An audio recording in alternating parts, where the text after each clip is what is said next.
2 Corinthians 12:9. Each time he said, "My grace is all you need. My power works best in weakness. So now I am glad to boast about my weaknesses, so that the power of Christ can work through me." So this is Paul writing to the church in Galatia for the second time, and he is detailing how God sent a thorn in the flesh, a messenger of Satan, to torment him and to keep him humble because of a revelation that was received. And it's debated what the thorn in the flesh actually was, but what's not debated is that Paul asked God 3 times to take it away, because nobody wants to be tormented. Nobody wants to suffer. It's not an enjoyable thing to go through those difficulties, to go through those hard times. But what God said in response to Paul, as he's written here, is, "My grace is all you need. My power works best in weakness." Some other translations say, "My power is perfected in weakness," or "My strength is perfected in weakness." And this reveals the attitude that God has concerning the sufferings that he has put in our path so that we can grow, so that our faith can be strengthened, so that our faith can develop.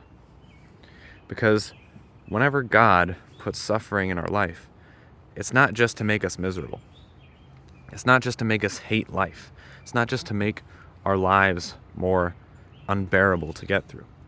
When God sends suffering our way, he sends it our way so that we can learn something, so that we can grow from the suffering, so that our faith can be strengthened from whatever we experience.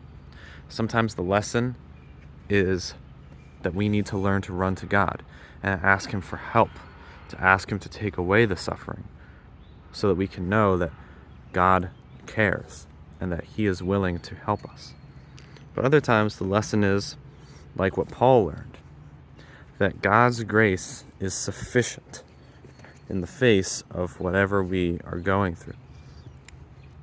The grace God provides strengthens us because he has forgiven us and given us the gift of his Holy Spirit. His Holy Spirit strengthens us, and it works best at strengthening us and showing and testifying to the world of how strong God is when it's overpowering our human weakness. Because, as Jesus has said, the spirit is willing, but the flesh is weak. Our sinful desires are one of the most powerful things in the universe. The desires of the flesh that we struggle with are some of the strongest things that exist in the entire world.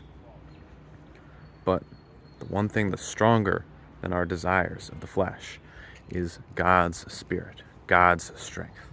And so when our weakness comes about and we trust in God, when we run to God, his strength can overpower our weakness, and he can become glorified through us trusting in him. That's why Paul says he is glad to boast about his weaknesses. He's glad to boast about the ways that he suffers, that he struggles, that he is going through hardship. Whatever it specifically means in the context of the thorn in his flesh, we don't really know for sure. What we do know is that when we are weak, it is an opportunity for God to be glorified. We can boast in the fact that I am only a weak human being on my own, because God's strength is enough to support me. God's strength is enough to provide for me. God's strength is enough to protect me and uphold me when I am weak, when I am struggling, when I am suffering. And so learn today to run to God. Whatever you're going through, whatever you're suffering through, whatever you're struggling through, just give it to God, because his grace is enough for you. His strength works best in your weakness. If you want to accept God's strength for the first time today, you can pray this prayer with me. Father, please forgive my sins. Overpower my weakness with your Spirit. Turn me away from my fleshly desires. Turn me away from my sins and help me to trust in you with everything I have.